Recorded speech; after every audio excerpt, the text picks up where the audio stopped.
This channel does not promote any violent, harmful, or illegal activities. All content provided by this channel is meant for an educational purpose only. Top quality और consistent performance के लिए सिर्फ silver pump नाम याद रखना। শুভেন্দু জেলায় বিজেপিতে বড় ভাঙন, নিঃসন্দেহে আজকে বড় খবর। বিজেপি ছেড়ে তৃণমূলে হলদিয়ার বিজেপি বিধায়ক তাপসী মণ্ডল, তৃণমূলের সাধারণ সম্পাদক তন্ময় ঘোষের গাড়িতে তাপসী মণ্ডল আজই তৃণমূলে যোগ দিতে পারেন বিজেপি বিধায়ক তাপসী মণ্ডল। সবার আগে এই খবর আমরাই দেখিয়েছিলাম। 2020-তে শুভেন্দুর হাত ধরে সিপিএম থেকে বিজেপিতে যোগ দিয়েছিলেন তাপসী।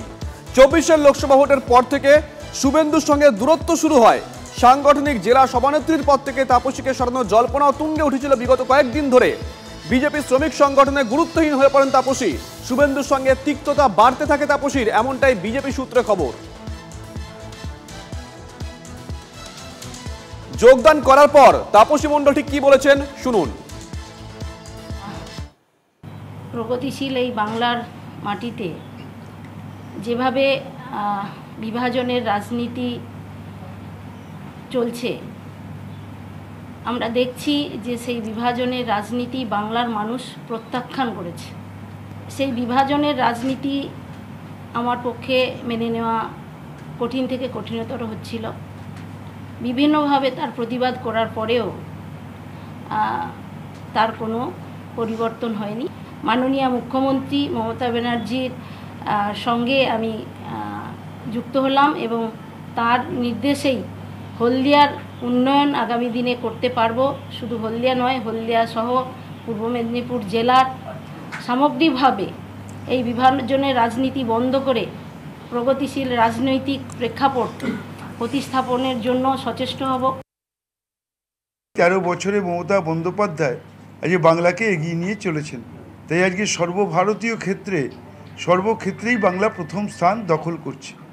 তাই একজন মানুষের সেবক হিসেবে তাপসী মণ্ডল তিনি চিন্তা করেছেন, যদি মানুষের পাশে থেকে মানুষকে কাজ করতে হয়, মানুষকে এগিয়ে নিয়ে যেতে হয়, তাহলে মমতা ব্যানার্জির আদর্শ অনুপ্রাণিত হয়ে তার কর্মযজ্ঞেই সামিল হতে হবে।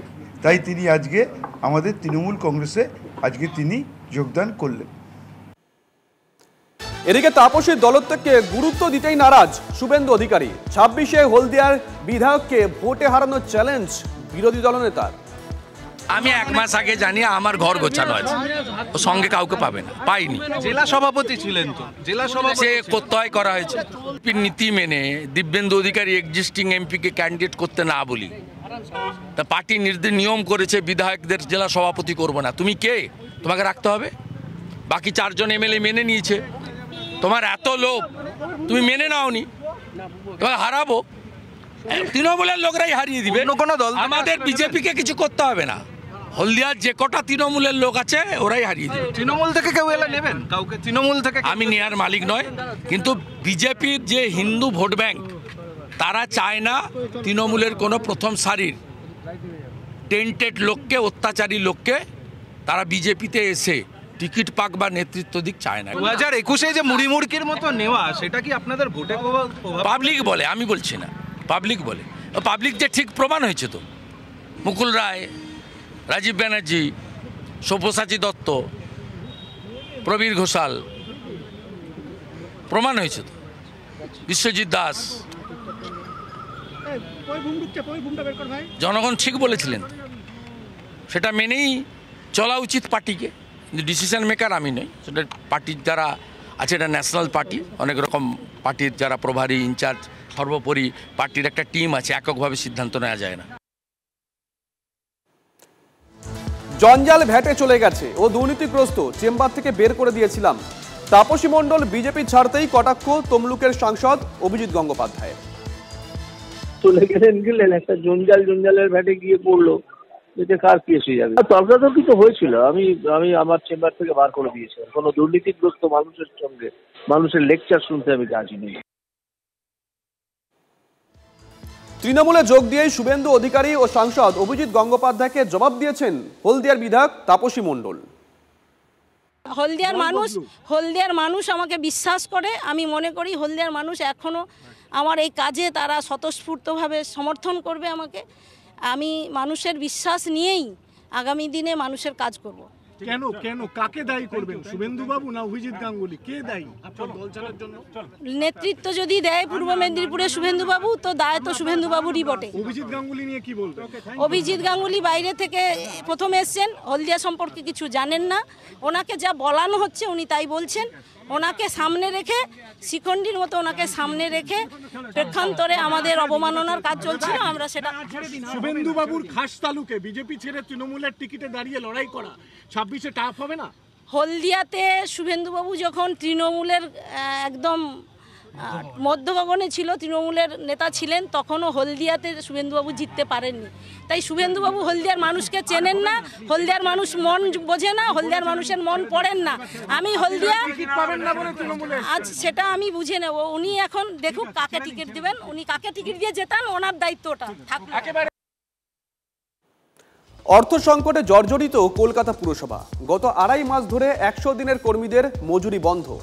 সূত্রের খবর, উৎসব বা জাঁকজমকওয়ালা অনুষ্ঠানের পিছনে কোটি কোটি টাকা ব্যয় করছে পুরসভা। তাহলে মজুরির টাকা দিতে গিয়ে ভাড়ারে টান কেন? বিরোধীদের প্রশ্নের মুখে কলকাতা পুরসভা। দ্রুত সমস্যা সমাধানের আশ্বাস দিয়েছে পুরসভা। কলকাতা পুরসভায় এবার 100 দিনের কর্মীদের মজুরি বন্ধ। গত 2.5 মাস ধরে টাকা পাচ্ছেন না তারা। আর এ নিয়ে প্রশ্নের মুখে কলকাতা পুরসভার ভূমিকা। পুরসভা সূত্রে খবর, প্রায় 14,500 100 দিনের কর্মী রয়েছেন। তাদের মজুরি বাবদ মাসে প্রায় 8 থেকে 9 কোটি টাকা ব্যয় হয় পুরসভার। এই বেতন না পাওয়ায় সেই 100 দিনের কর্মীরা রীতিমতো আতান্তরে পড়েছে। কারণ মাত্র 6 থেকে 6,500 টাকা মাস পিছু তারা হাতে পেয়ে থাকেন। সেই টাকাও তাদের কাছে এসে পৌঁছচ্ছে না। পুরসভা সূত্রে খবর, অর্থ সংকট এতটাই আষ্টেপৃষ্টে ধরেছে যে কলকাতা পুরসভার বিভিন্ন প্রকল্প এখন স্থগিত রাখতে হয়েছে। তারা নর্দমার পাক তুলছে, সেই তোলার বিনিময়ে যদি 200 টাকাটা না পায় দৈনিক, তারা কেন কাজ করবে? কি মুখে কাজ করাবো? তারা যখন রোজ আমার প্রশ্ন করছে, দাদা মাইনে কোথায়, মাইনে কোথায়, কোনো উত্তর আছে আমার কাছে? ক্যাডার যারা খুব অ্যাগ্রেসিভ, খুব কাছের লোক, তারা সব প্রমোটার হয়ে গেছে, সিন্ডিকেটে যুক্ত হয়েছে। কিন্তু এটা যারা পেয়েছে তাদের হচ্ছে দারিদ্রতাকে কেনা হয়েছে। 2 মাস, তার মধ্যেও 3টি বড় অলরেডি জানুয়ারি মাসের পেমেন্টটা হয়ে গেছে, ফেব্রুয়ারির পেমেন্টটা বাকি আছে। অর্থাৎ 13টি বড় এবং টোটাল 16টি বড় ফেব্রুয়ারি মাসে, এটার পেমেন্টটা বাকি আছে। এটা সামনের সপ্তাহে 14 তারিখের মধ্যে।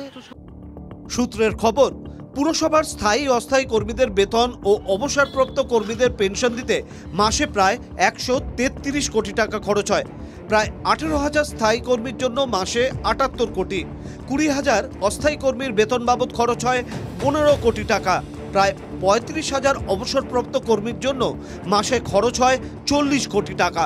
স্থায়ী কর্মীদের বেতনের 85% রাজ্য সরকার বহন করে, বাকি 15% পুরসভাকে বহন করতে হয়। কিন্তু অস্থায়ী কর্মীদের বেতনের পুরো অর্থই পুরসভাকে বহন করতে হয়।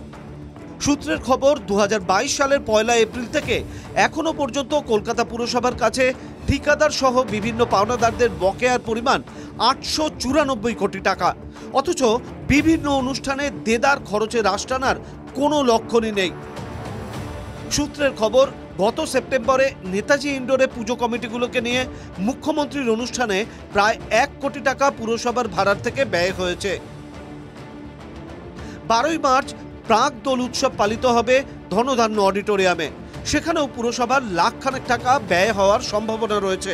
কোষাগারের বেহাল দশায় এমন খরচ নিয়ে পুরসভার অন্দরে প্রশ্ন তুলছেন অর্থ বিভাগের আধিকারিকদের একাংশ, আর প্রকাশ্যে সরব বিরোধী দলগুলি। এক হচ্ছে চুরি করে কর্পোরেশনের উপার্জন 3 ভাগের 1 ভাগ হয়ে গেছে। বিল্ডিং এর টাকা পাচ্ছে না, শপিং মলের টাকা পাচ্ছে না, কেননা সব ক্ষেত্রে বেআইনিভাবে টাকাগুলো তৃণমূলের পকেটে ঢুকছে। যতটুকু টাকা আছে খেটে খাওয়া মানুষের মাইনের জন্য খরচা না করে খেলা মেলা ওদেরকে করতেই হবে, ওগুলোকে বন্ধ করা যাবে না। কেননা ওইগুলোর মাধ্যমে লোকাল তৃণমূলের টাউটারগুলোর কাছে, লোকাল তৃণমূলের মস্তানগুলোর কাছে কর্পোরেশনের টাকা ট্রান্সফার হয়। পৌরসভায় আগের যারা ছিলেন বিকাশদা, তারা জমি বেচে অর্থনীতি সামাল দিয়েছেন। আর আমরা আনঅ্যাসেস প্রপার্টি, যেগুলো অ্যাসেসমেন্ট হয়নি বা অনেক দিন ধরে ডিসপিউটেড আছে, সেগুলোকে ঠিক করে অর্থনীতি ঠিক করার চেষ্টা করছি। ট্যাক্স না বাড়িয়েও ট্যাক্সের আওতায় যাতে আনঅ্যাসেস যারা অনেক দিন ধরে দেননি তাদের নিয়ে এসে যাতে পৌরসভার খরচা চালানো যায় সে ব্যবস্থা করছি। সম্প্রতি পুরসভার নিজস্ব আয় বাড়াতে গিয়ে বারবারই ধাক্কা খেতে হয়েছে মেয়রকে, যার একটি উদাহরণ পার্কিং ফি বাড়িয়েও পিছু হটা। তৃণমূল শীর্ষ নেতৃত্বের আপত্তিতে জল করও চালু করা যায়নি। এই অবস্থা চলতে থাকলে পুরসভার আর্থিক সংকট আরও বাড়বে বলে সংশ্লিষ্ট মহলের আশঙ্কা। সায়ন্ত ভট্টাচার্যের রিপোর্ট, TV9 বাংলা।